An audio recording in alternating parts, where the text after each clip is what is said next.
Bismil abi walibni waruhil kudus al ilahul wahid, demi nama Bapa, Putra dan Rohul Kudus, ketiganya yang esa. Shalom sahabat yang dikasih oleh Tuhan. Berjumpa kembali dengan saya di channel ini. Terima kasih buat teman-teman yang selalu setia mendukung perkembangan channel ini dengan cara subscribe, like, komen, dan share. Tuhan memberkati kita sobat-sobat. Oke, teman-teman, di media Indonesia menunjukkan tendensi yang mengarah kekalahan kepada bangsa yang dipilih oleh Tuhan, yaitu Israel.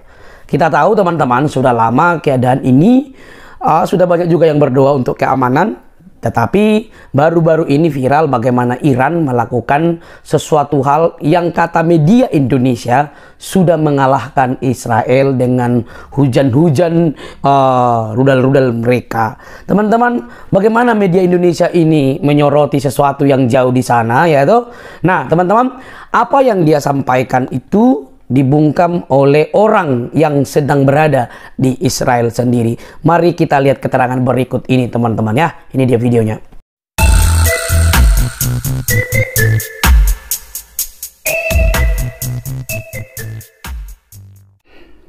Israel dilaporkan telah memutuskan rencana balas dendam kepada Iran dan proksinya usai kabinet perang menggelar rapat darurat kelima kalinya.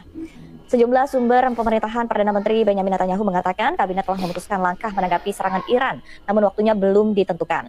Kepala Staf Militer Israel, Herzi Halevi, mengisyaratkan waktu serangan balasan tidak akan tergesa-gesa.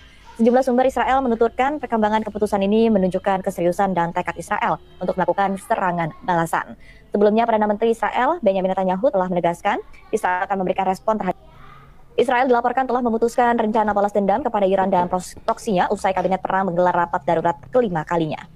Sejumlah sumber pemerintahan Perdana Menteri Benjamin Netanyahu mengatakan kabinet telah memutuskan langkah menanggapi serangan Iran, namun waktunya belum ditentukan.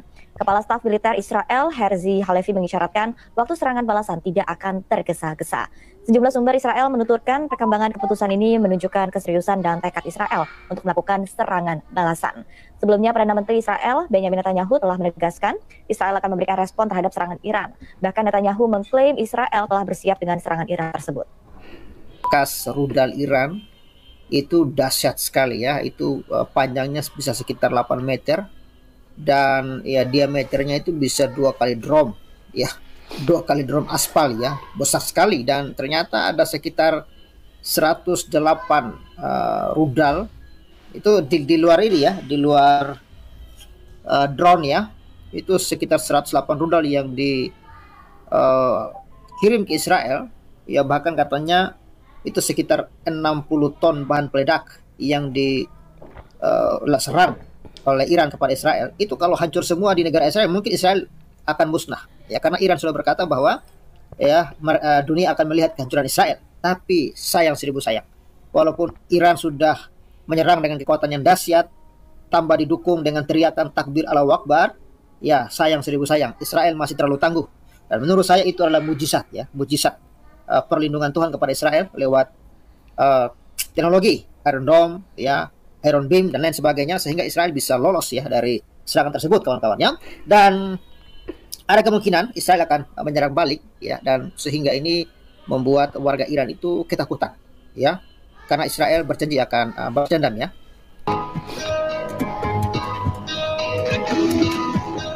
Israel tengah mempertimbangkan untuk melakukan serangan balasan setelah dihujani ratusan rudal dan drone Iran. Demikian keselamatan warga Iran pun terancam di tengah menghadapi kesulitan ekonomi. Seorang guru di Iran mengatakan bahwa dirinya tidak ingin perang terjadi di negaranya. Mereka ketakutan ketika Israel mempertimbangkan respon serangan. Sementara seorang pegawai pemerintah di kota Tabriz mengaku sangat bangga atas serangan Iran terhadap Israel. Di sisi lain, ia juga ketakutan jika Israel melakukan serangan balasan. Sebelumnya, Menteri Kabinet Perang Benny Gantz pada Senin 15 April menekankan bahwa pihaknya akan melakukan pembalasan terhadap Iran. Serangan balasan Israel ke Iran akan dilakukan bila waktunya sudah tepat. Di sisi lain, beberapa pemimpin dunia menghimbau Israel untuk menahan diri dari melakukan pembalasan. Militer Israel mengklaim Iran telah menembakkan sekitar 300 drone peledak, rudal jelajah, dan rudal balistik ke wilayah mereka pada Sabtu 13 April malam. Namun 99% dari serangan udara Iran berhasil dicegat oleh Israel dibantu Amerika Serikat, Inggris, Yordania, dan pasukan sekutu lainnya. Sementara ada beberapa rudal yang berhasil masuk negara tersebut dan menyebabkan pangkalan militer rusak ringan. Ya, jadi itu kawan-kawan ya. Serangan Iran itu gak main-main loh. Itu serangan yang menurut saya sangat dahsyat ya. Tapi itulah ya kawan-kawan ya. Perlindungan Tuhan bagi Israel itu juga dahsyat ya, juga dahsyat. Kalau Israel itu negaranya kaleng-kaleng, sudah lama musnah kawan-kawan, sudah lama musnah. Ya sudah lama menurut saya itu hancur berantakan. Cuman itulah kecerdasan, kepintaran Israel itu ya melampaui ya negara-negara yang membenci Israel, melampaui Iran, melampaui negara-negara Islam. Karena memang hasrat dari negara-negara Islam ini adalah Israel harus musnah. Israel itu tidak boleh ada di muka bumi. Ya, bahkan Somad mengatakan bahwa ya Israel itu merupakan jalan jihad bagi umat Islam untuk masuk surga. Ya, Somad mengatakan ya kita masuk surga itu ya salah satunya jihad, ya jihad melawan Israel ya. Ya ini akibat dari serangan Iran kepada Israel kemarin, akhirnya membuat warga Iran itu ketakutan. Ya, di satu sisi mereka saat ini sedang mengalami masalah ekonomi yang luar biasa. Masyarakat sedang menderita kelaparan, menderita ekonomi, ya. Tetapi pemerintahnya hanya sibuk ngurusin Israel doang, ya. Hanya sibuk habisin duit, bukan untuk kasih makan itu masyarakat yang kelaparan, tapi mereka habisin duit untuk serang Israel. Ya, habisin duit untuk menghancurkan Israel, ya. Akibat dari serang kemarin kawan-kawan, Israel berencana untuk serang balik dan ya dalam video tadi yang sudah tonton, baik video yang ada di Tribun tadi kawan-kawan dan ini video yang dimuat juga oleh CNN ya, oleh CNBC ya juga menunjukkan bahwa kepanikan warga Iran ya atas keputusan Israel yang akan balas dendam ya. Israel dilaporkan telah memutuskan rencana balas dendam kepada Iran dan proksinya usai kabinet perang menggelar rapat darurat kelima kalinya. Sejumlah sumber pemerintahan Perdana Menteri Benjamin Netanyahu mengatakan kabinet telah memutuskan langkah menanggapi serangan Iran, namun waktunya belum ditentukan. Kepala Staf Militer Israel, Herzi Halevi mengisyaratkan waktu serangan balasan tidak akan tergesa-gesa. Sejumlah sumber Israel menuturkan perkembangan keputusan ini menunjukkan keseriusan dan tekad Israel untuk melakukan serangan balasan. Sebelumnya, Perdana Menteri Israel, Benjamin Netanyahu telah menegaskan Israel akan memberikan respon terhadap serangan Iran. Bahkan Netanyahu mengklaim Israel telah bersiap dengan serangan Iran tersebut. עיקרון ברור, מי שפוגע בנו, אנחנו פוגעים בו. אנחנו נגן על עצמנו מול כל איום, ונעשה זאת בקור רוח ובנחישות. אני יודע שגם אתם אזרחי ישראל שומרים על קור רוח. אני קורא לכם לשמור. Ya, ini ya Netanyahu mengatakan saya menyuarakan kepada Anda untuk mengikuti arahan ya komando IDF. להנחיות פיקוד העורף. יחד נעמוד. Ini ya, bersama-sama kita akan berdiri dan mengatasi semua musuh kita. יחד נתגבר על כל אויבינו. אנחנו מעריכים את ההתייצבות שלנו. Ya, kami mengapresiasi ya sikap AS yang mendampingi Israel serta dukungan dari Inggris, Prancis dan banyak negara lainnya. לצידה של ישראל.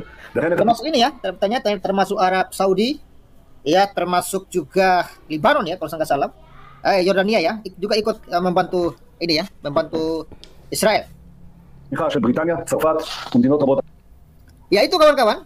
Jadi memang kondisi saat ini sangat ini ya, sangat mengkhawatirkan. Ya siapa yang tidak takut ya kalau negaranya diserang kawan-kawan. Ini apalagi yang akan menyerang ini adalah Israel. Ya, bukan negara ecek-ecek. Ini negara dengan kekuatan militer yang sangat-sangat ditakuti di dunia. Ya, dan ya kita tahu lah ya kawan-kawan. Kalau negara-negara luar serang Israel ya, Israel sudah punya penangkis ya, sudah punya tameng itu Iron Dome ya, dan juga yang dikenal ya ada juga yang terbaru itu namanya Iron Beam. Jadi rudal-rudal yang diserang Israel itu hanya dihancurkan oleh sebuah laser kawan-kawan ya. Ya lalu ya terkait rencana Israel baru berencana menyerang Iran, tapi warga Iran itu sudah pada ketar-ketir ya, pada takut kawan-kawan ya. Ini ya, ini video warga Iran panik ya, militer Israel bakal balas serangan Teheran. Nah, ini ya videonya ya, nggak usah lagi saya putar kawan-kawan. Warga Iran panik ya, militer Israel balas serangan. Ini ya, Israel tengah mempertimbangkan untuk melakukan serangan balasan setelah dihujani ratusan rudal dan drone Iran. Dengan demikian, keselamatan warga Iran pun terancam di tengah menghadapi kesulitan ekonomi. Jadi mereka ini negara sudah mengalami kesulitan ekonomi, ya tapi ya mereka akan dihajar sama Israel ya, akan lebih parah lagi nanti ini. Seorang guru di Iran mengatakan bahwa dirinya tak ingin perang terjadi di negaranya. Mereka ketakutan ketika Israel mempertimbangkan respon serangan. Sementara seorang pegawai pemerintah di kota Tabriz mengaku sangat bangga atas serangan Iran terhadap Israel. Di sisi lain, ia juga ketakutan jika Israel melakukan serangan balasan. Inilah kawan-kawan ya, memang mental teroris seperti itu ya. Mereka itu hanya ingin menyerang orang ya.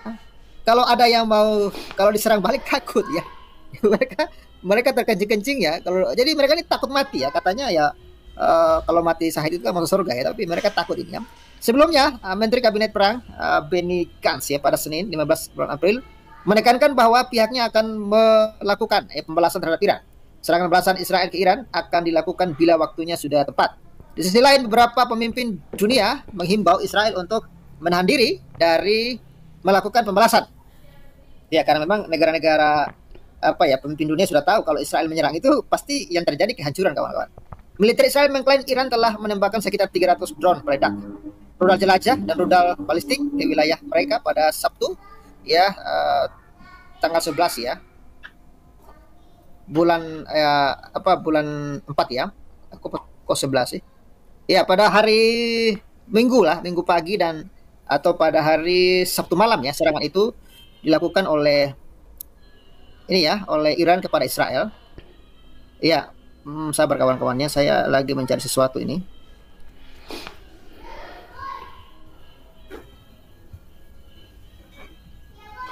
Ya. Dan kita lihat ya bagaimana namun ya kawan-kawan, 99% ya dari serangan udara Iran berhasil dicegat oleh Israel, dibantu AS, Inggris, Jordania dan pasukan sekutu lainnya. Sementara ada beberapa rudal yang berhasil masuk ke negara tersebut dan menyebabkan ya pangkalan militer rusak ringan. Jadi tidak ada kerusakan yang berarti atas serangan Iran kepada Israel ya. Justru kita lihat beberapa hari ini ya, viral video di mana Israel mulai menunjukkan kepada dunia ya rudal balistik ya milik Iran yang diterbangkan ke Israel. Itu sangat besar kawan-kawan ya. Mungkin kawan-kawan belum menonton videonya, ini saya putar ya untuk kita semua ya. Ya, lalu Iran mengatakan jika Israel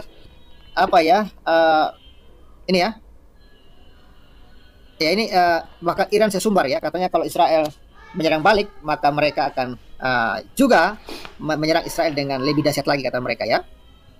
What you see behind me is just a fragment of a one-way Iranian ballistic missile. Pasukan pertahanan Israel menunjukkan sisa-sisa rudal balistik Iran yang dicegat Israel pada Minggu 14 April 2024 dini hari. Diperkirakan rudal tersebut memiliki peledak seberat 500 kg. Wow. Menambahkan sisa-sisa Ini peledaknya 500 kg itu satu ini ya, satu rudal kawan-kawan, dan rudalnya sangat besar ya. Ini nggak main-main ini. Ini kalau jatuh di Jakarta mungkin Jakarta tenggelam kawan-kawan. Kalau rudal ini jatuhnya di Jakarta mungkin Jakarta bisa tenggelam kawan-kawan ya. Ya, ini rudalnya sangat dahsyat ya. Ini berukuran raksasa. Ini terbang 1.500 km dalam 12 menit ya.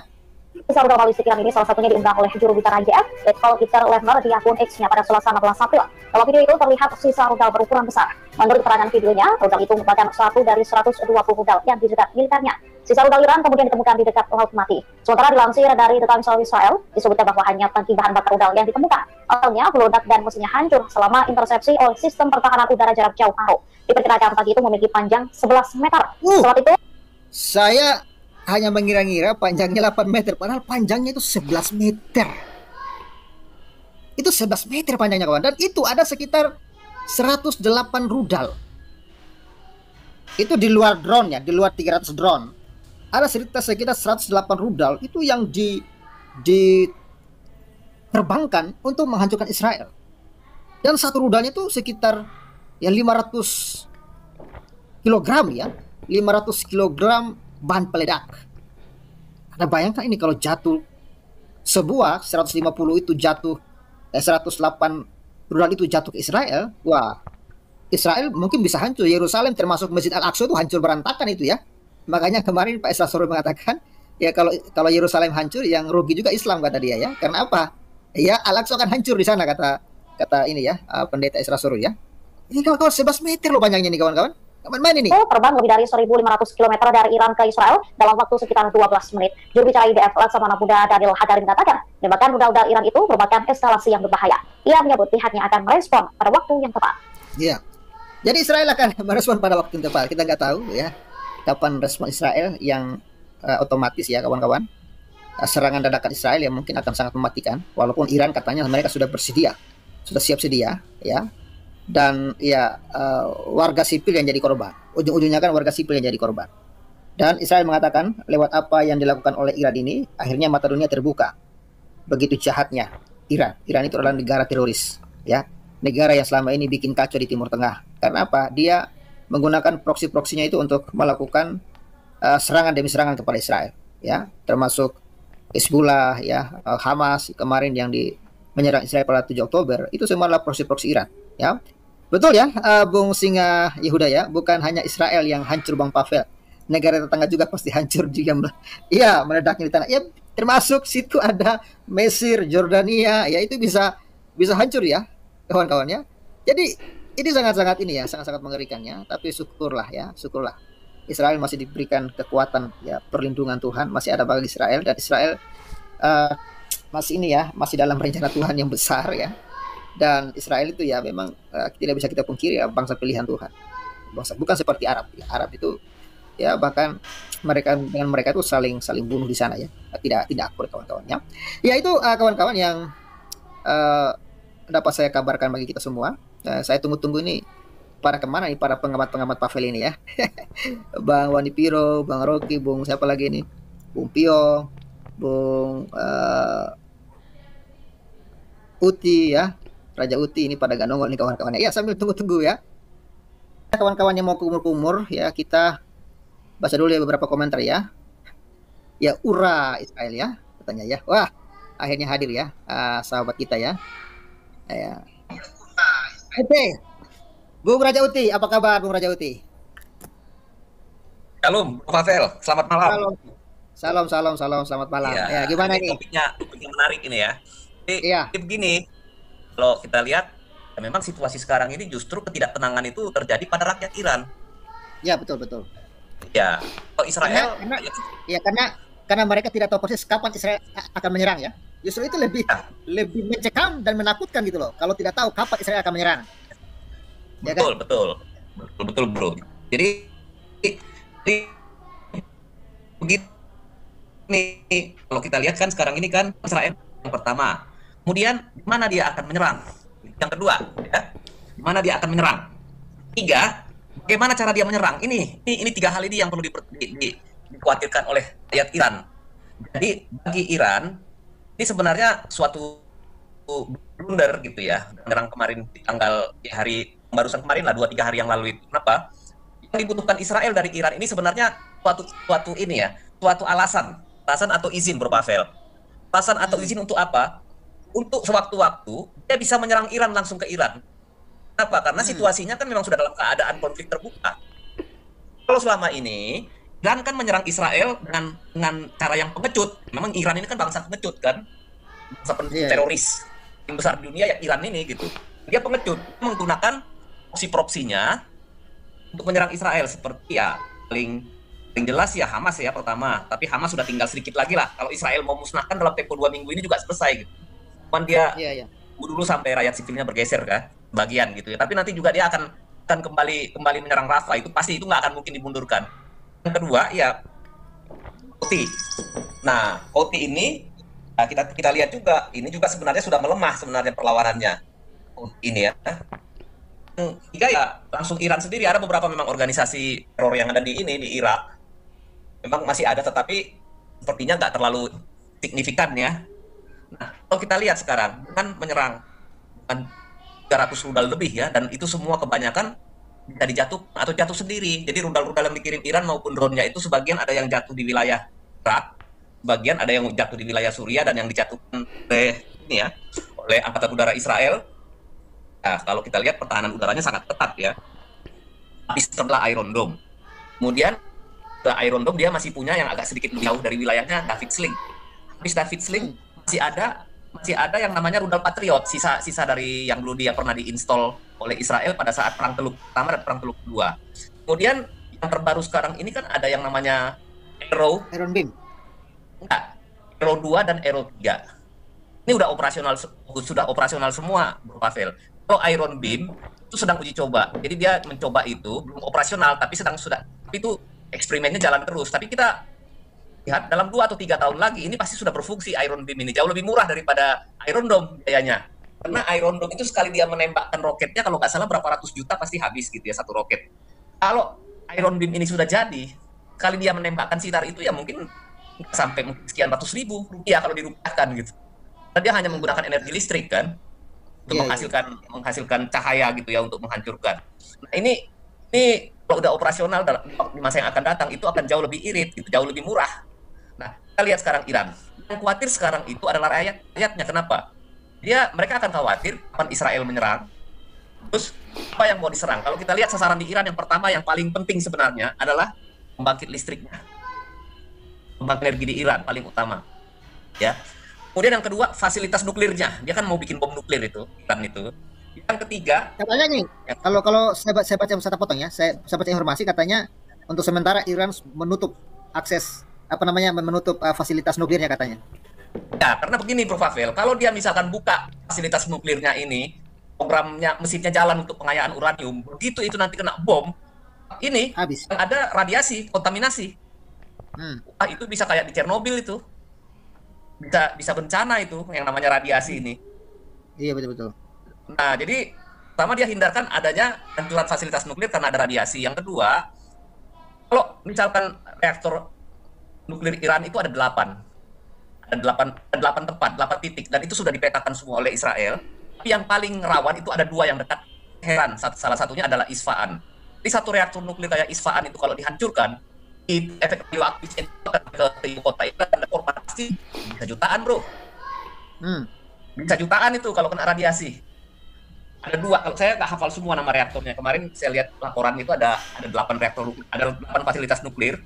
Itu kalau 2 saja dihancurkan yang ibu kota, selesai korbannya bisa ratusan ribu, bisa jutaan karena kena radiasi. Makanya semua diliburkan karyawan yang kecil kan pasti orang itu.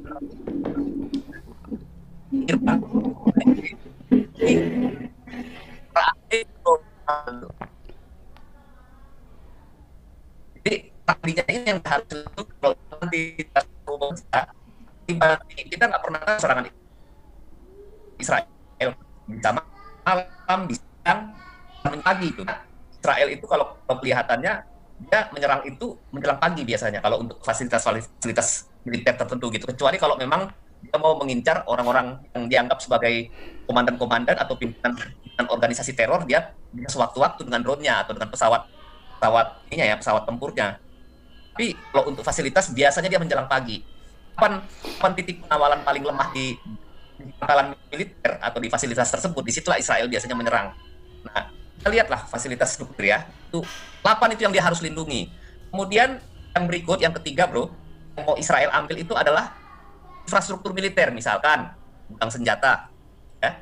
Kemudian barak-barak militer, markas militer, itu juga harus kita lindungi. Yang ketiga kita lihat daerah Iran ini kan ada beberapa bentuk untuk apa? Untuk tampung air, karena Iran itu kan sebenarnya daerah yang kekurangan cadangan air, makanya beberapa tahun yang lalu kan sempat rakyatnya itu tidak bisa, sulit untuk mendapatkan air minum ya. Nah, ini kalau diserang juga bisa berbahaya gitu buat Iran. Baru yang berikutnya itu selain itu, nah, kalau namanya perang nggak ada hukumnya. Kalau perlu presidennya siapa itu ya, pimpinannya Iran itu, Ali Khamenei itu, bisa aja tempat tinggalnya dia dibom gitu. Kita nggak pernah bisa duga gitu. Pimpinan negara atau pimpinan militernya bisa saja diserang oleh Israel. Jadi ada beberapa opsi, Pavel. Jadi bukan hanya yang dia perlu lindungi itu program nuklirnya, tidak. Ada beberapa opsi yang mungkin yang sangat berbahaya gitu buat Iran. Makanya warga negaranya, penduduk Iran itu sendiri itu sebenarnya khawatir apa yang akan terjadi ke depan ini, mana yang akan Israel serang, dan bagaimana cara dia menyerang. Apakah dia akan menggunakan pesawat tempur atau drone? Apa dia menggunakan rudal jarak jauh? Ya. Itu jadi pertimbangan. Apakah dia menggunakan rudal jelajah?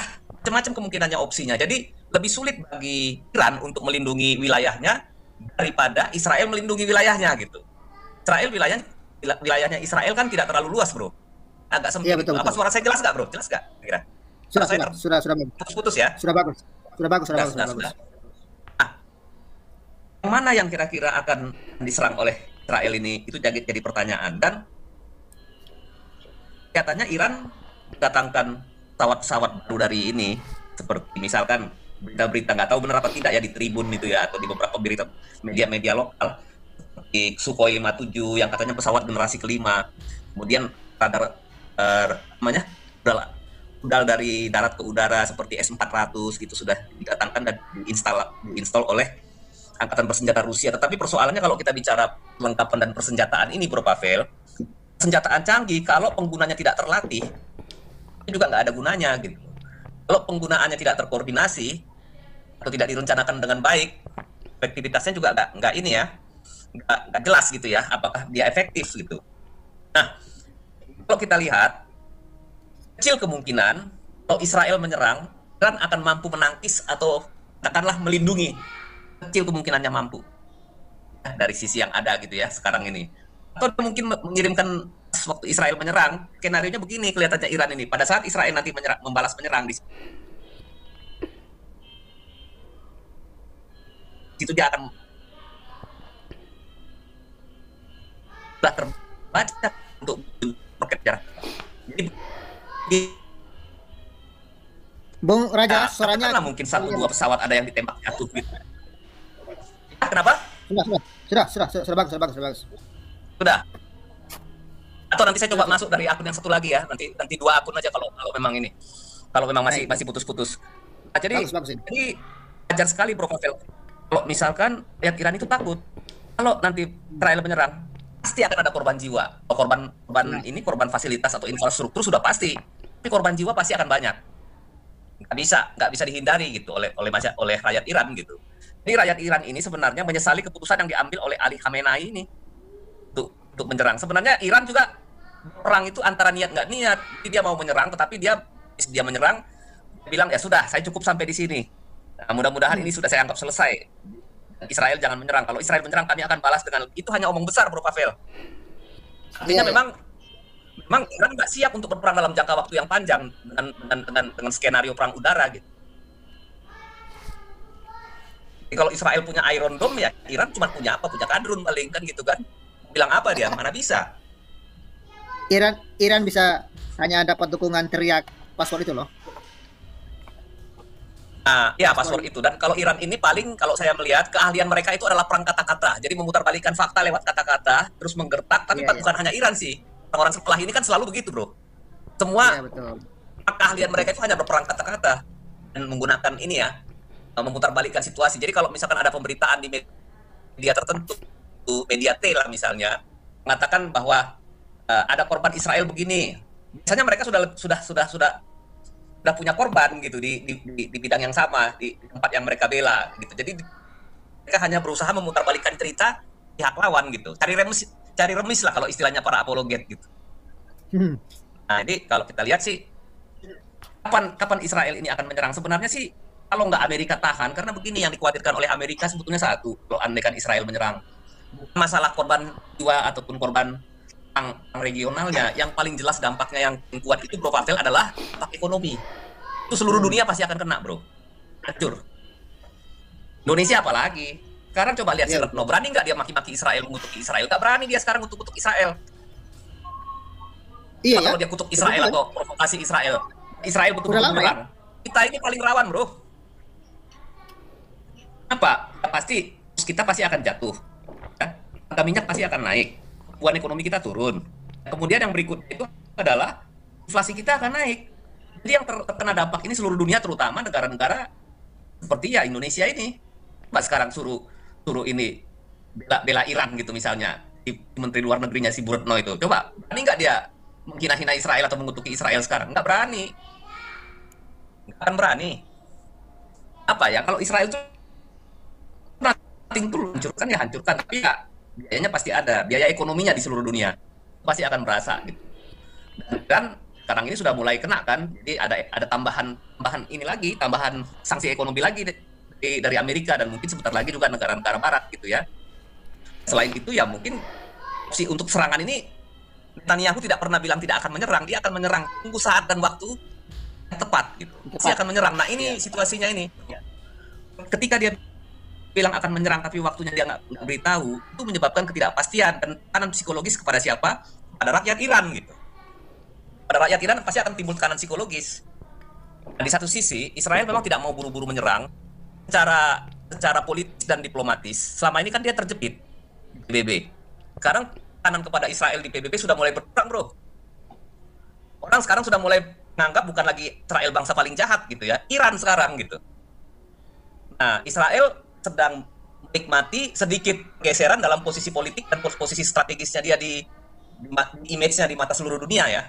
Lama ini kan kampanye orang-orang sebelah ini untuk menghancurkan atau meniadakan negara Yahudi dari Timur Tengah itu kan begitu masifnya kan, menganggap Israel itu sebagai pelaku genosida, sebagai penjajah. Nah sekarang ini sudah agak sedikit bergeser gitu situasinya. Jadi Israel tidak mau buru-buru menyerang juga, dia menikmati agak lega sedikit lah dari tekanan ini ya, tekanan psikologis dari seluruh dunia ini, dia agak lepas gitu.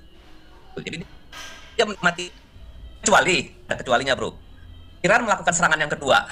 Kalau itu sih langsung akan dia balas. Kenapa? Kalau udah serangan yang kedua kan berarti ada niat gitu. Israel juga harus mempertahankan diri. Nah sekarang kita lihat menggunakan pasal 51 Piagam PBB katakan bahwa dia punya hak membela diri. Nah Israel ketika dia diserang tanggal 7 Oktober, apakah dia tidak punya hak untuk membela diri? Itu persoalan. Masa menggunakan kekuatan militer untuk membela diri, Israel tangannya ataupun kekuatan militernya harus diikat, kan nggak masuk akal bro, gitu.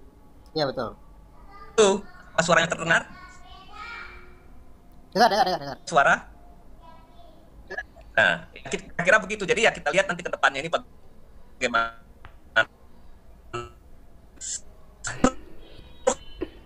Kalau di apa? Sabar, Bung. Itu juga sekarang Iran juga bingung. Apa? Ada Pak Wani Piro ya? Tidak, tadi suaranya terputus lagi. Nah, hilang suaranya. Ya, coba saya pakai akun yang lain dah. Nanti misalkan ini. Iya, siap. Nanti ya, bro ya. Siap. Oke, sementara ke ini dulu, ke Pak Wani Piro dulu. Iya, betul. Baik. Terima kasih Bung Rajawati untuk analisanya. Ya, Bung Wani Piro. Orang wani-wani mah. Salam. Salam kumur-kumur.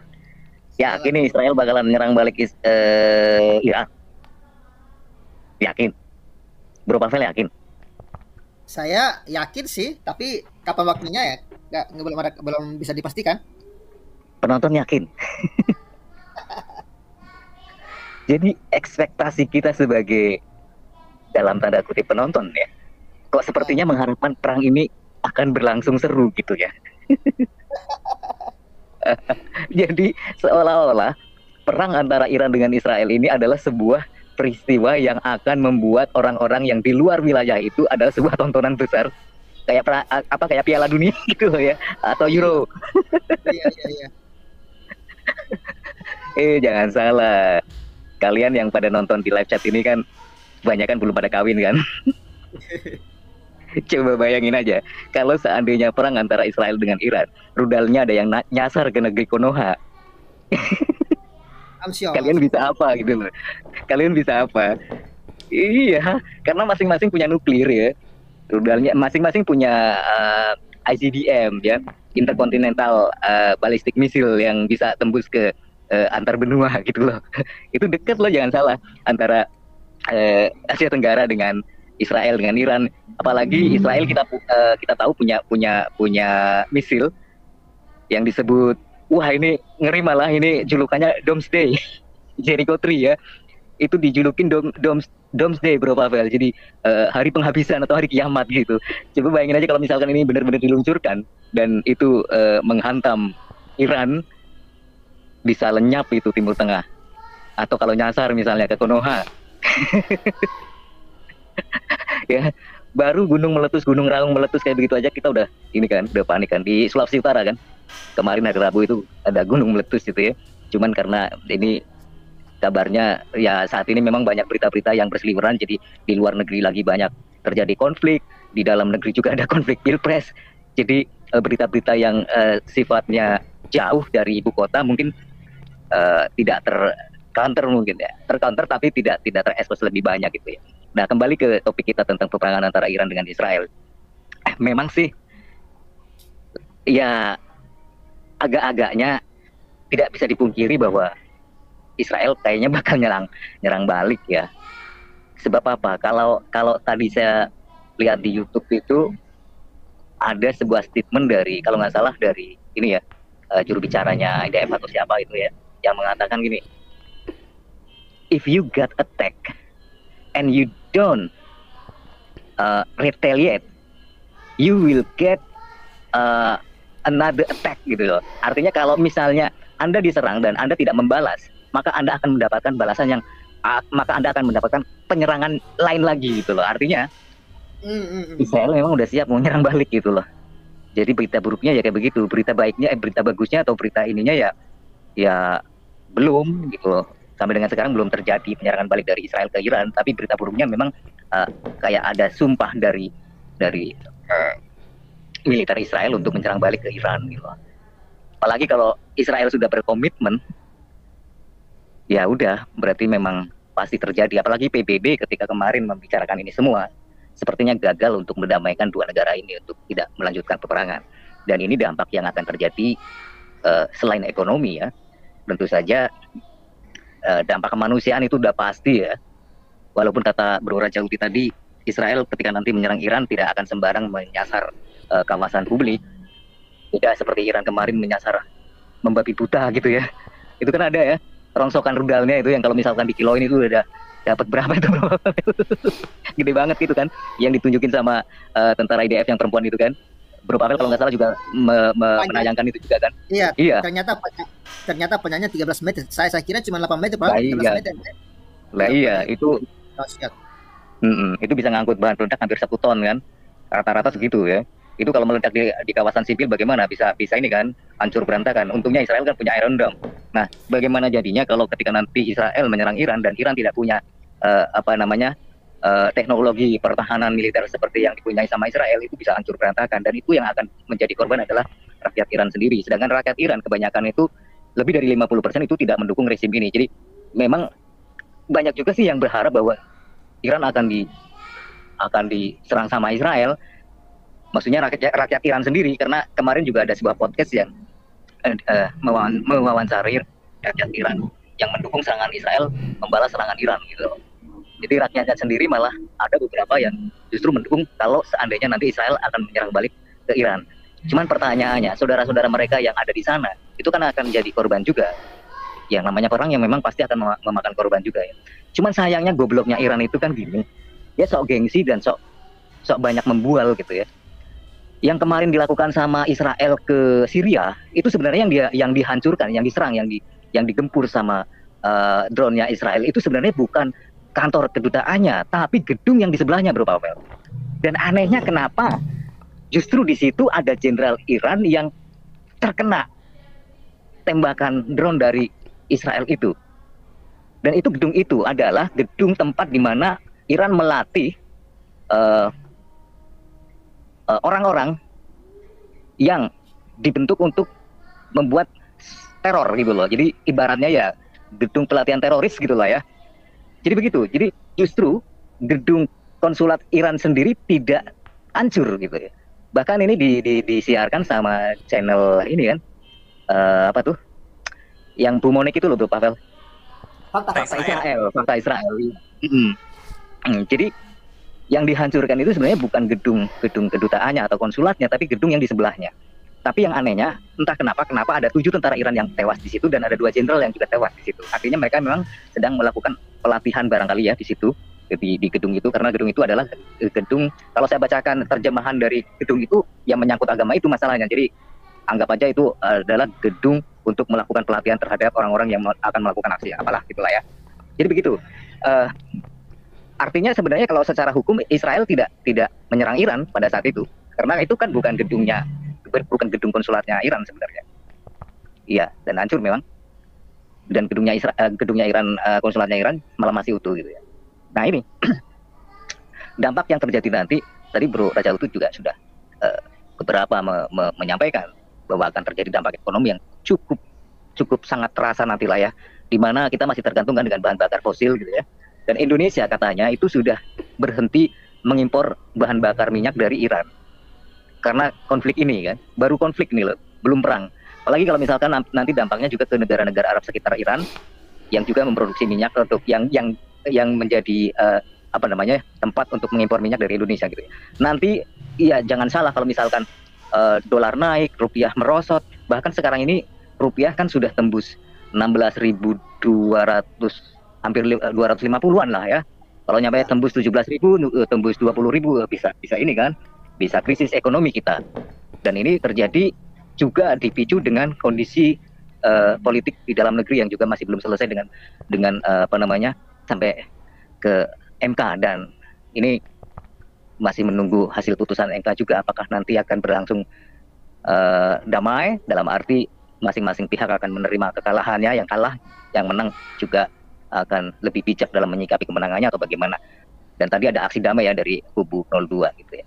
Ya kembali ke topik lagi, Ini karena menyangkut dampak yang bakal kita terima, walaupun kita tidak terlibat dalam peperangan ini, tapi paling tidak seluruh dunia akan merasakan dampak negatif dari peperangan ini. Yang namanya perang, walaupun bagaimanapun juga, itu tetap akan ada dampak negatif yang pastinya akan berekses pada tidak hanya negara yang terlibat, tapi juga negara-negara yang juga ada kaitannya dengan hal tersebut misalnya. Dan kita tahu bahwa antara Iran dengan Israel itu masing-masing punya rudal balistik. Iran punya Fatah, punya misil yang disebut Khaybar juga, hampir sama dengan, bukan hampir lagi ya, memang itu nama-nama yang diambil dari nama peperangan ketika zaman nabinya dulu ya, rudal Khaybar. Israel punya Jericho 1, Jericho 2, Jericho 3, dan yang paling dasar ini Jericho 3, dan generasi setelah itu kita nggak pernah tahu apakah ada rudal balistik lagi yang dikembangkan sama Israel yang mungkin lebih dahsyat lagi, ya kita nggak pernah tahu. Tapi seandainya saja hanya dengan rudal-rudal yang mereka punya saja, itu mampu menghancurkan separuh lebih dari dunia ini.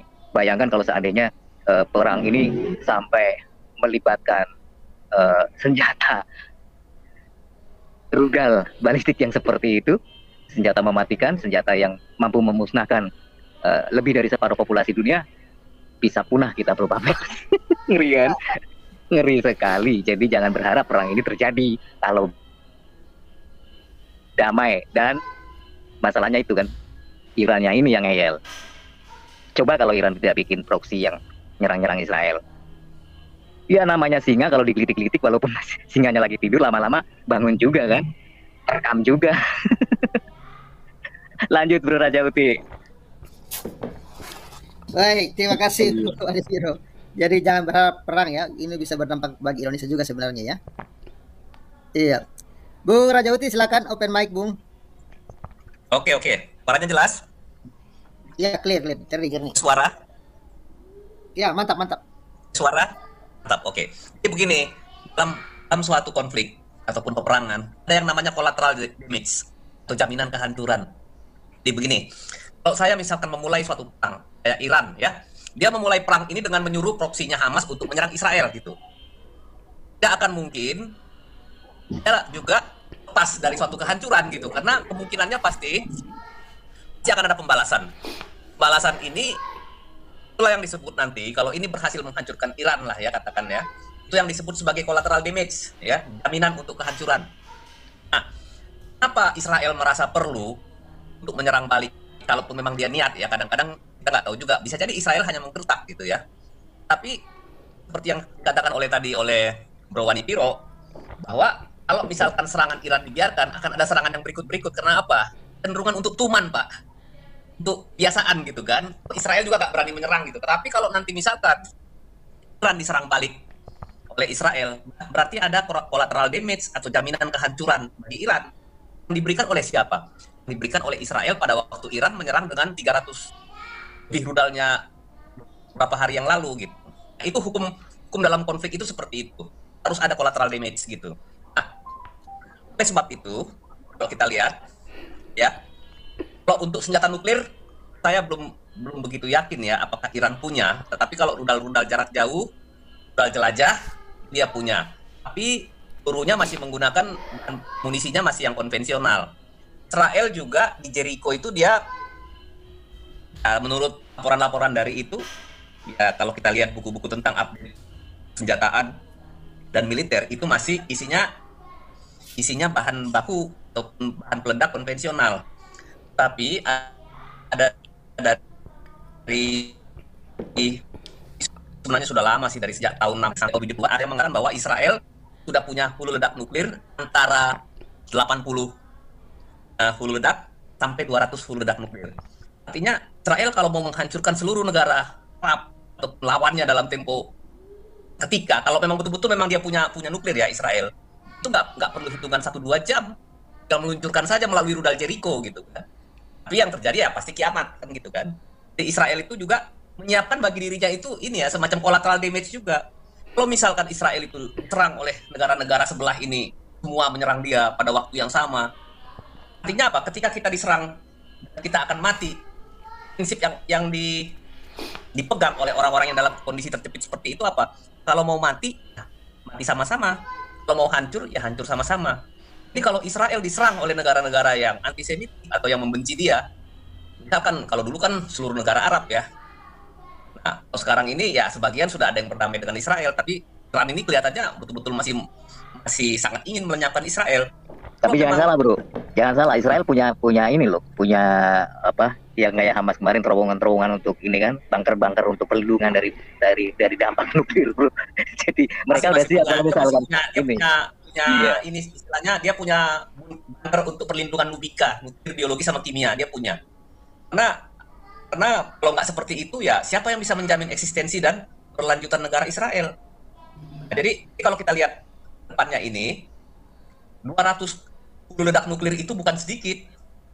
Apa aja hitung berapa 200 kota bisa hancur dalam sekejap mata itu dengan rudal Jericho 3 misalnya gitu. Kalau dia mau pasang di Jericho 3, kalau dia mau pasang di dalam pesawat tempurnya bisa juga. Angkut dengan F-16 atau F-15 bisa juga salah satu.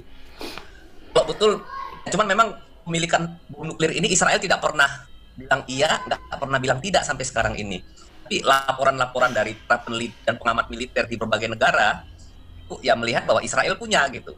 Kalau Iran diperkirakan dalam 1-2 tahun ini juga akan bisa punya minimal satu ledak nuklir dengan pengayaan uraniumnya ini ya. Makanya kemarin mungkin Iran menyuruh Hamas untuk menyerang Israel di tanggal 7 Oktober itu supaya perhatian dan tekanan dunia, terutama IAEA ya, untuk Badan Atom Dunia ini yang selalu memonitor gerakan program nuklirnya Iran, itu supaya teralih semua, fokus kepada Gaza gitu ya, fokus kepada Palestina. Sementara dia dalam 1-2 tahun ini bisa mengembut untuk menghasilkan satu saja bom nuklir dulu gitu ya. Satu saja bom nuklir dulu. Jika dia sudah punya nuklir saja, sudah melewati ambang batas bahwa dia sudah menjadi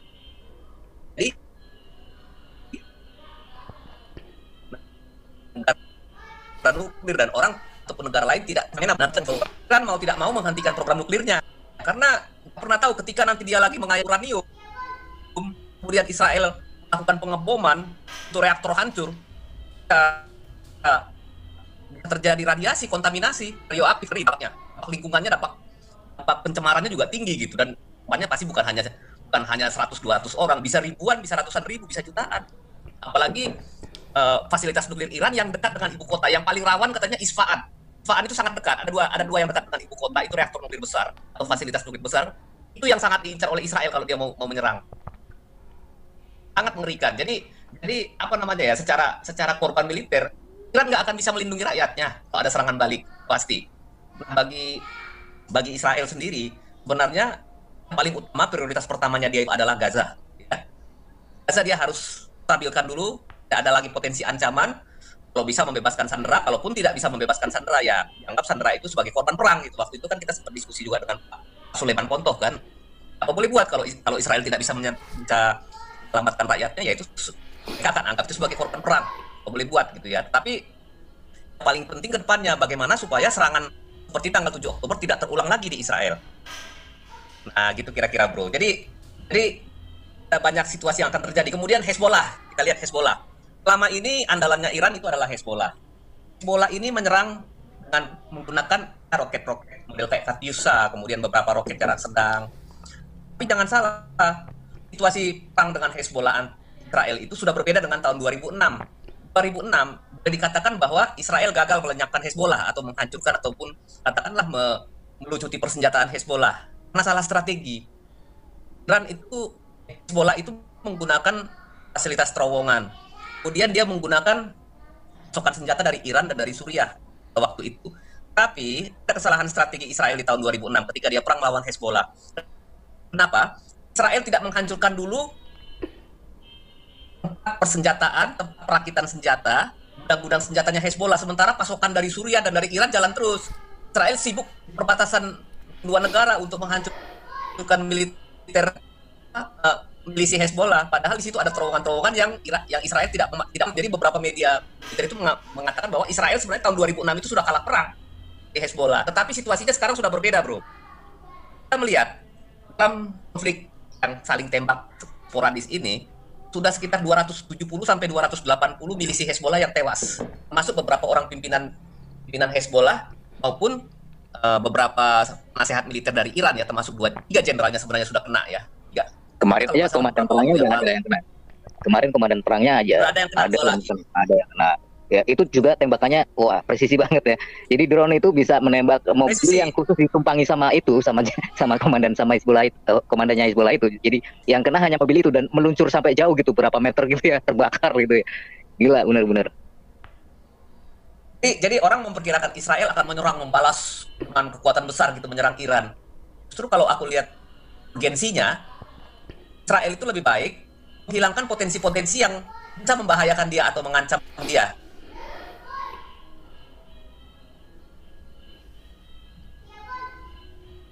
Untuk menyerang langsung, kita sudah buktikan sama-sama serangan rudal dari Iran 300 lebih itu ya, 300 sampai 400 rudal itu. Ada yang tembus nggak? Tembus cuma sampai 5 rudal kan? Sampai gitu. Jadi kalau Iran untuk menyerang Israel langsung, itu kemungkinan dia akan bisa berdampak atau bisa menyebabkan korban di Israel kecil, nggak bisa. Tetapi kalau misalkan Hezbollah yang menyerang, bahaya. Ini kemarin ada 2 pimpinan Hezbollah, komandan operasional lapangannya yang tewas. Kemudian gudang senjatanya dekat perbatasan juga ada yang hancur lagi. Jadi setiap senjata yang baru datang dari Iran itu kan dulu kan datang dikirim lewat kontainer, lewat pesawat gitu ya. Sekarang nggak lagi bro, kirimnya lewat mobil-mobil biasa, mobil kecil gitu ya. Kemudian nanti baru dirakit. Kenapa? Kalau dia ngirim lewat truk, lewat kontainer, itu akan dihancurkan oleh drone Israel atau oleh pesawat tempur Israel. Masih di wilayah Irak udah dihancurkan duluan. Jadi mereka buat itu dalam mobil-mobil kecil seolah-olah itu numpang biasa gitu. Akhirnya kan mau tidak mau, Hezbollah harus merakit sendiri senjatanya di wilayah Lebanon, terutama agak sedikit di utara lah, di utara dari Lebanon. Itu juga tempat rakitan senjatanya Hezbollah itu sudah dihancurkan beberapa oleh Israel.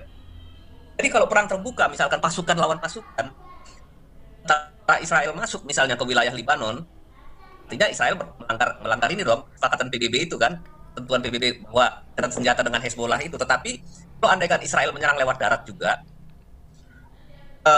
Hezbollah itu dalam kondisi amunisi dan persenjataan dia juga tidak sebanyak di tahun 2006 karena dia kesulitan pasokan gitu. Nah, bagi Israel secara strategis dia lebih baik menghancurkan pasokan persenjataan yang dikirim oleh Iran daripada dia harus memaksakan diri untuk menyerang wilayah Iran langsung dengan pesawat tempur atau dengan rudal Jericho-nya. Itu ya mungkin akan menimbulkan efek psikologis bagi dunia. Dan dampaknya juga ada dampak diplomatisnya itu Israel di mata dunia juga akan sedikit negatif ya. Sekarang lagi tenang nih, berkipas-kipas nih Israel ini. Kenapa? Kanan yang selama ini dikeluarkan oleh PBB dan masyarakat internasional kepada Israel sudah berkurang. Sekarang ini malah tekanan malah ke Iran sekarang lebih banyak.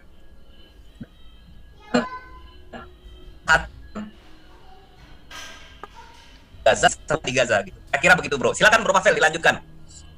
Ya, kalau Israel saya percaya bro bahwa Israel nanti kalau menyerang Iran itu akan pilih-pilih target. Tapi yang dikhawatirkan itu kan justru dari Iran sendiri. Ketika nanti Israel menyerang Iran, walaupun itu targetnya tentu saja fasilitas militer atau fasilitas publik yang kira-kira dapat melumpuhkan perekonomian Iran, artinya bukan langsung ke masyarakat sipilnya ya. Tapi Iran ini sendiri kan kalau misalkan melakukan penyerangan balik lagi, itu kan biasanya membabi buta kayak kemarin bro.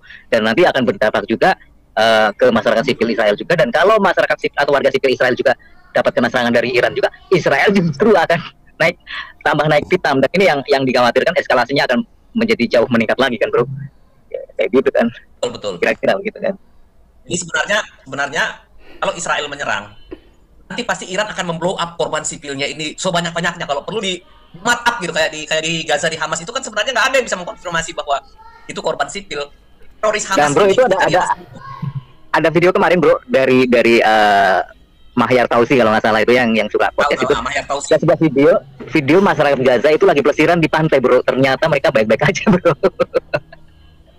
Iya. Itu dia masalahnya.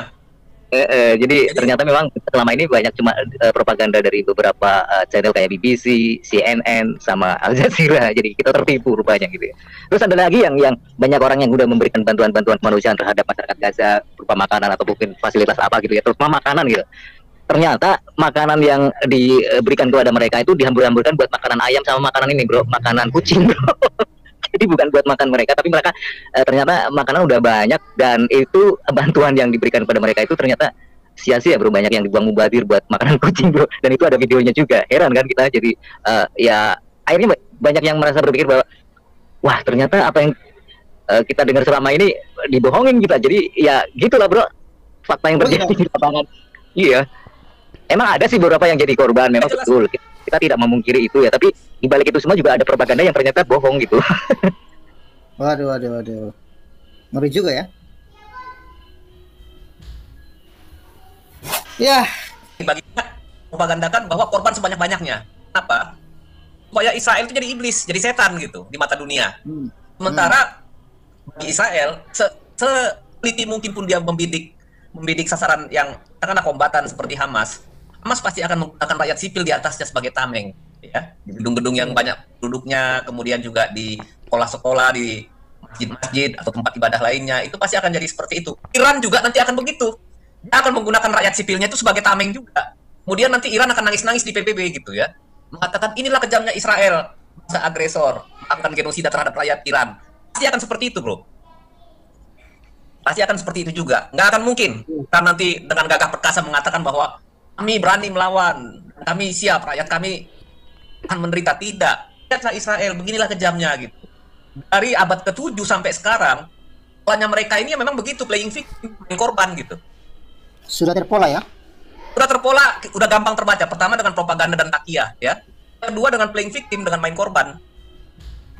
Udah polanya hampir sama gitu. Nah, banyak kan kadang-kadang masyarakat di barat ini lugu, terutama yang kelompok-kelompok liberal, kelompok-kelompok kiri, mereka merasa setiap ada yang terzolimi atau tersakiti atau korban yang harus dibela. Padahal rasa kasihan ataupun pipinya mereka yang berpandangan liberal, orang-orang barat liberal dan para aktivis liberal ini, itu digunakan oleh para teroris ini untuk membentuk image. Nah, sekarang ini sebenarnya perang militer Hamas nggak akan mungkin menang. Tapi sekarang Hamas dan beberapa negara-negara yang mau menghancurkan Israel itu menggunakan media propaganda. Organisasi-organisasi internasional, mereka menyusup ke dalamnya. Di PBB, mereka menyusup ke dalam UNRWA gitu.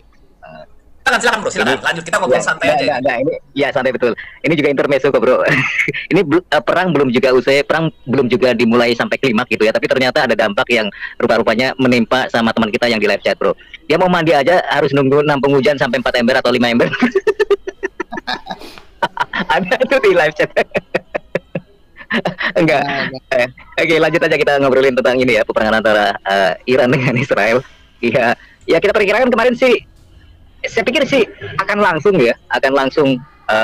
balas gitu ya Israelnya ke Iran gitu ya, nggak pakai nunggu berapa hari gitu. Tapi ternyata ketika kemarin juga kita dengar bahwa akan terjadi serangan balik dari Israel ke Iran dalam waktu 24 jam, ternyata udah lewat 24 jam juga tidak atau belum terjadi penyerangan ke Iran gitu ya. Dan kita masih menunggu apakah dalam waktu dekat atau mungkin masih menunggu harus beberapa hari ke depannya gitu ya. Tapi ya kita memang harus apa ya namanya, harus prepare dulu ya. Artinya kita memang benar-benar siap bahwa peperangan pasti akan terjadi kelihatannya. Ya kita berpikir ke dampak paling buruknya bagaimana, dan kita juga harus siap dengan segala sesuatunya ya. Karena walaupun kita jauh dari kawasan Timur Tengah, tapi dampak peperangan ini kan secara ekonomi juga pasti akan menimpa ke hampir seluruh masyarakat dunia ya, terutama untuk dampak ekonominya gitu ya. Dan biasanya juga kalau udah ada perang kayak begitu ya pasti akan ada permintaan sumbangan-sumbangan yang kayak kemarin itu waktu terjadi perang antara Israel dengan Hamas gitu ya, banyak yang mengumpulkan donasi gitu ya. Dan kalau misalkan terjadi apa yang menimpa rakyat Gaza itu menimpa pada masyarakat Iran, saya kok nggak yakin bahwa di negara Konoha ini akan mengumpulkan donasi seperti halnya mengumpulkan donasi ke masyarakat Gaza bro Pavel dan bro Jauti. Karena ya kita tahu Iran ini kan alirannya gimana gitu ya. Salah-salah mereka seperti halnya menganggap Iran itu bukan bagian dari mereka. Bisa saja mereka menganggap bahwa bantuan yang mereka berikan ke Iran nantinya itu sama halnya dengan membantu sama Efir misalnya, katakanlah begitu kan. Karena kan di Konoha ini kan menganut Sunni dan Iran ini kan Syiah. Jadi Sunni menganggap Syiah ini kan bukan Islam. Jadi kayaknya kok agak-agaknya ya kalau sampai terjadi penderitaan masyarakat Iran seperti halnya penderitaan masyarakat Gaza karena peperangan, agak-agaknya kok nggak bakalan. Ya ada sih mungkin ya orang-orang tertentu yang atas nama kemanusiaan untuk mengumpulkan sumbangan untuk bantuan kemanusiaan terhadap masyarakat Iran. Tapi agak-agaknya kayaknya sih nggak seini sama Gaza gitu. Ya itulah mungkin karena aliran yang berbeda mungkin seperti itu gitu ya bro ya. Ya, tapi kalau saya baca berita bro. Ya sorry. Tadi waktu saya baca berita bro, Katanya pemimpin Iran itu keturunan ke-8 kayaknya tuh, Nabi Muhammad loh. Ya iyalah, karena kan itu sama aja. Ya itu kan memang Syiah itu kan dasarnya memang dari Ali kan, keponakannya ini nabinya kan. Iya, jadi ya masih satu keturunan memang. Sama, cuman kan alirannya beda karena mereka awal perang itu kan antara pasukannya Ali sama pasukan ini ya, sahabat-sahabatnya Nabi gitu ya, terutama istrinya Aisyah gitu loh. Yang perang Jamal itu kan. Yang sampai akhirnya alirannya jadi berbeda dan saling bermusuhan sampai sekarang kan. Gitu, makanya kan negara Arab itu yang penganut Sunni itu banyak yang angkat tangan, artinya tidak ingin terlibat dengan peperangan antara Iran dengan Israel. Mereka nggak mau membantu. Tapi juga kemarin ya ini kan berita konohasi ya. Ya kalau mau baca judul juga suka bombastis sih. Yang katanya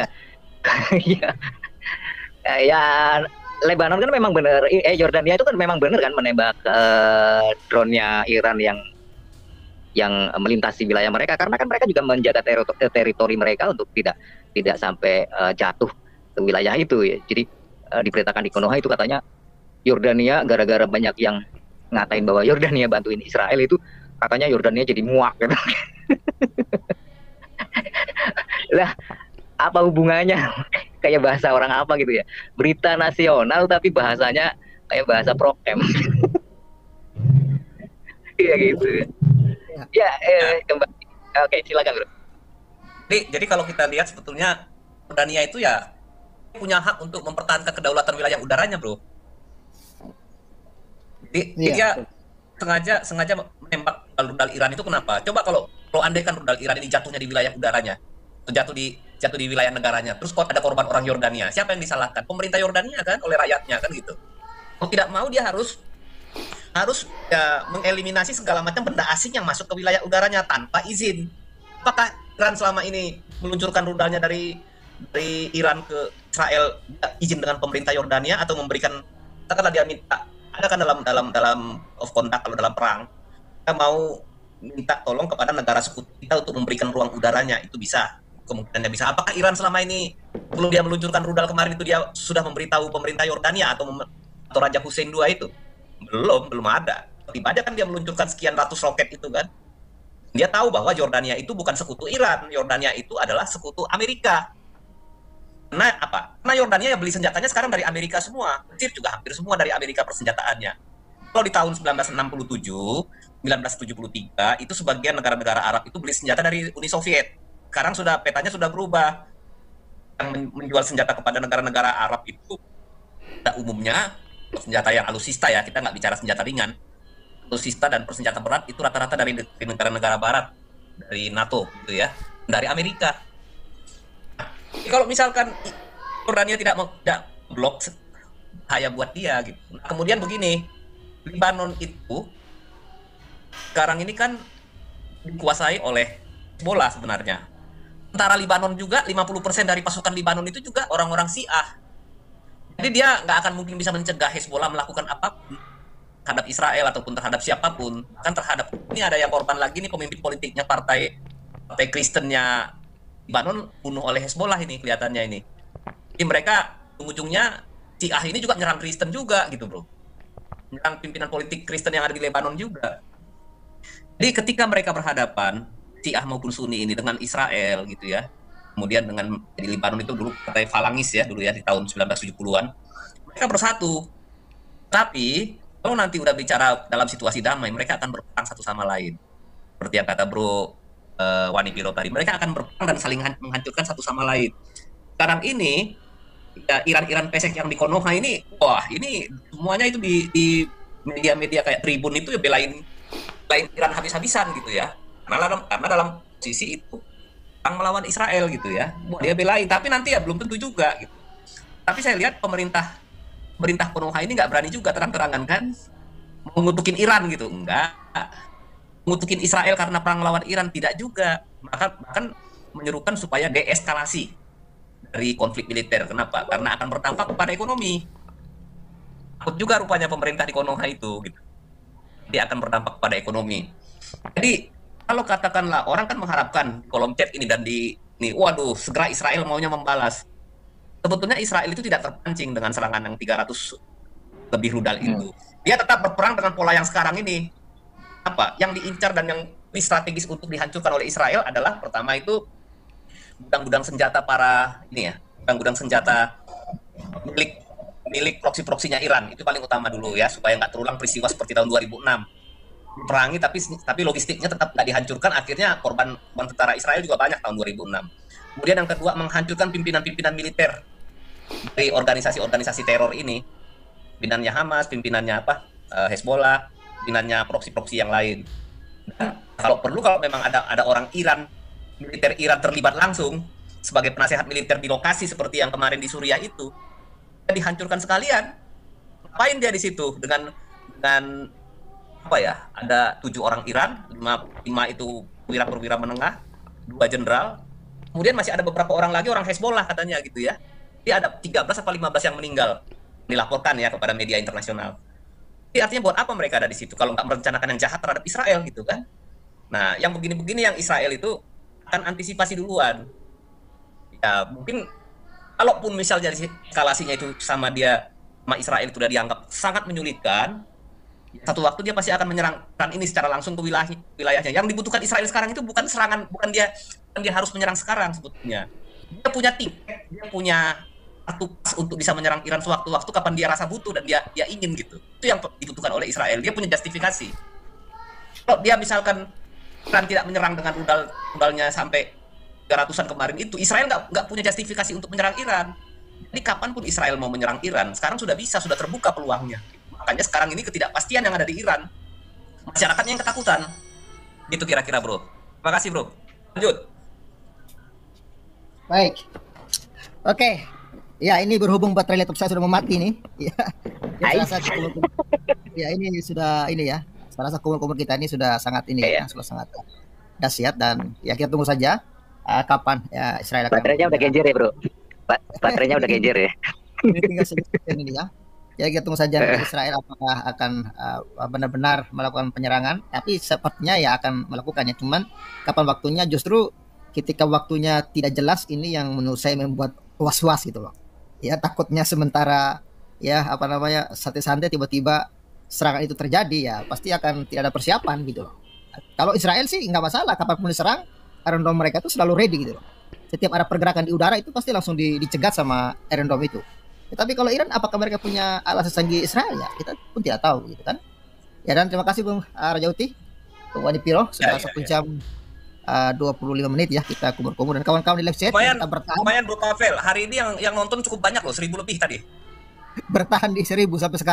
Ya, topik Israel ini tetap menarik daripada topik politik dalam negeri. Sudah mulai bosan orang bahasnya gitu ya. Iya, betul. Cuman aku gini bro, aku kadang-kadang gini bro. Aku kadang-kadang perasaan sendiri ketika aku masuk tahu-tahu viewernya turun.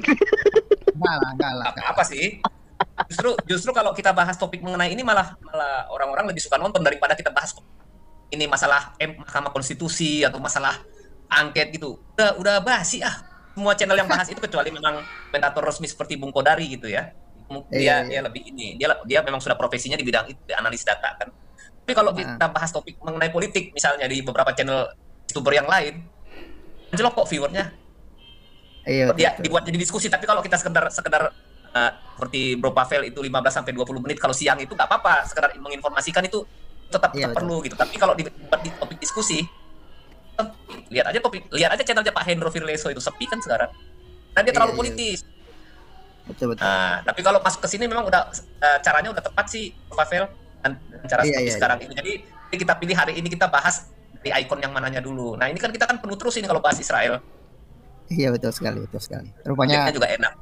Topik Israel ini banyak ini ya, menarik perhatian ya, karena memang kalau mengharapkan berita dari Konoha ini ya rata-rata yang menjelekan Israel ya. Jadi ya beritanya nggak fair ya. Tapi makanya kita hadir dengan berita yang lebih fair ya, dan kita sebenarnya bukan pro Israel atau pro siapa, tapi kita berbicara tentang fakta-fakta aja lah yang kita ketahui, yaitu yang kita ekspos begitu ya.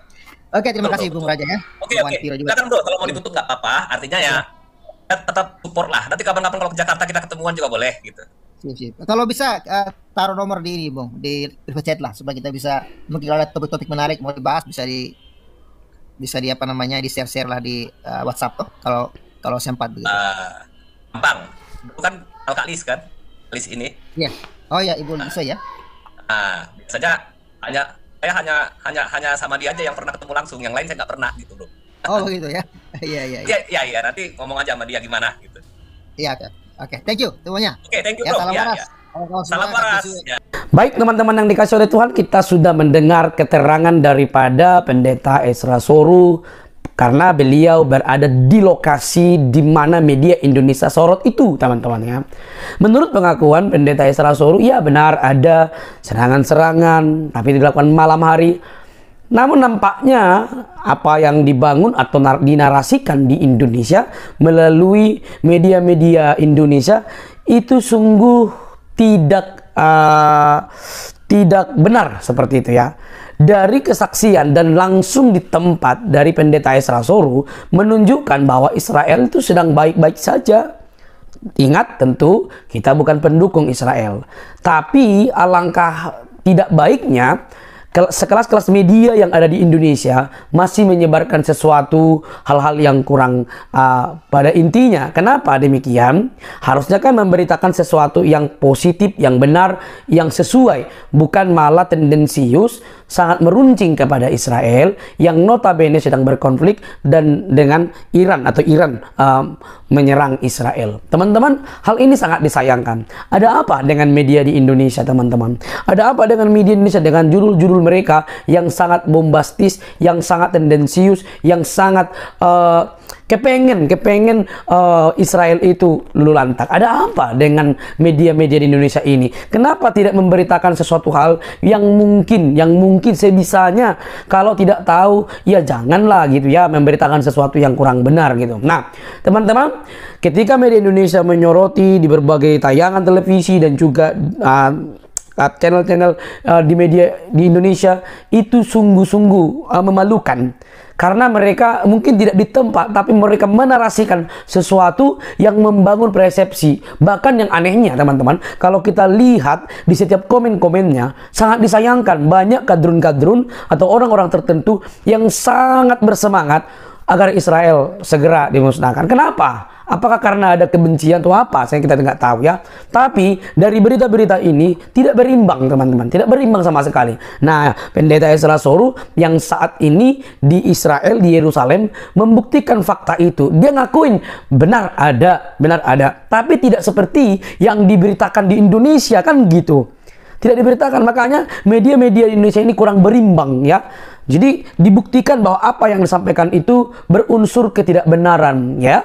Pendeta Ezra Soru menunjukkan hal itu. Nah, teman-teman, dan dari cerita Pendeta Ezra Soru ini pun sebenarnya bagus sekali gitu ya untuk menyadarkan, membuka mata daripada para kadrun-kadrun yang masih sibuk mencari kesalahan. Kenapa saya katakan demikian? Mereka mengatakan Israel dilulantakkan rata sampai ke tanah begitu ya. Ya kalau begitu ya pas peninggalan sejarah atau Masjid Al-Aqsa dan Dome of the Rock itu hancur lulu lantak dan juga rata dengan tanah. Yang dirugikan ya teman-teman kita Muslim juga gitu ya. Tidak ada tendensius kita untuk mendukung Israel, enggak, tapi setidaknya beritakanlah yang benar, yang pasti, jangan sampai dipermalukan oleh seperti yang dilakukan oleh Pendeta Ezra Soru ini, teman-teman ya. Nah, kita lihat teman-teman bagaimana Pendeta Ezra Soru itu aman, tentram, nyaman di Yerusalem, di Israel. Dia membuktikan hal itu. Bahkan ada banyak orang yang akhirnya pergi ke sana dengan menelpon Pendeta Ezra Soru. Artinya apa? Ada berita yang disampaikan di Indonesia yang sebenarnya tidak benar, begitu intinya. Jadi kita ini pendukung siapa sih ya? Saya tetap mendukung kemanusiaan, teman-teman. Kita mendukung kemanusiaan gitu. Ya, kita sudah tahu di Israel itu ya mayoritasnya Yahudi, yang kedua ya Islam. Ketiga Kristen, malah Kristen yang paling minoritas di Israel. Lantas siapa yang dirugikan begitu ya? Jadi kalau kita dibilang mendukung Yahudi, enggak juga gitu ya. Kita tidak sedang tergila-gila atau mengatasnamakan agama untuk mendukung Yahudi, enggak ada hubungan. Tapi kalau misalnya kita memberikan sebuah berita yang kurang elok, kurang baik di negara kita dengan judul-judul yang tendensius membuat narasi-narasi yang miring, itu sangat disayangkan. Teman-teman boleh belajar akan hal itu. Receklah berita-berita itu ya. Apakah benar? Jangan-jangan nanti sampai salah gitu ya. Dibilang kalah, ternyata seperti yang dibilang Pendeta Ezra Soru, rudalnya aja nyangkut di tiang listrik. Nggak ada apa-apanya katanya gitu ya. Kalau ibarat petinju, buat geli gitulah ya. Kalau saya mau sederhanakan kalimatnya. Lantas apa yang perlu kita pikirkan belajar dari sini, teman-teman? Ya, itu yang berkonflik jangan selalu dibawa kepada isu agama. Tidak ada, itu politik tuh. Seperti yang dikatakan oleh para cendekiawan muslim juga. Semua banyak orang juga mengatakan itu karena politik. Nah, kalau begitu kenapa kita selalu membabi buta, mengkafir-kafirkan, bahkan tendensius untuk memusuhi kelompok tertentu kan? Kalau itu bukan unsur agama tapi politik. Nah, selanjutnya, kenapa akhirnya di Indonesia semakin huru-hara gitu ya? Orang negara-negara Islam lain pun mengecam perbuatan-perbuatan yang tidak terpuji itu. Terus kenapa Indonesia merasa lebih Arab dibandingkan Arab sendiri? Kan ini sesuatu hal yang kurang tepat lah. Indonesia, budayanya, warnanya yang dihuni oleh beragam agama. Jangan sampai negara lain kita bela-bela karena seetnis dan juga bukan seetnis sih, seagama. Akhirnya kita meruntuhkan keyakinan dan rekan-rekan kita yang lain dengan cara-cara yang kurang terpuji. Itu kurang tepat. Nah teman-teman, mari kita simak berita-berita yang terbaik, yang langsung up to date, yang langsung di tempat, bukan malah menerima berita yang tendensius dan tidak pada faktanya. Konflik itu ada, tetapi tidak seperti yang diberitakan di Indonesia. Ada apa? Teman-teman yang tahu tulis di kolom komentar ya. Tulis di kolom komentar apa respon teman-teman. Jangan kepanasan. Sampai di sini video saya teman-teman. Jangan lupa untuk mendukung dengan cara subscribe, like, komen, dan share. Sampai ketemu di video selanjutnya. Bye-bye.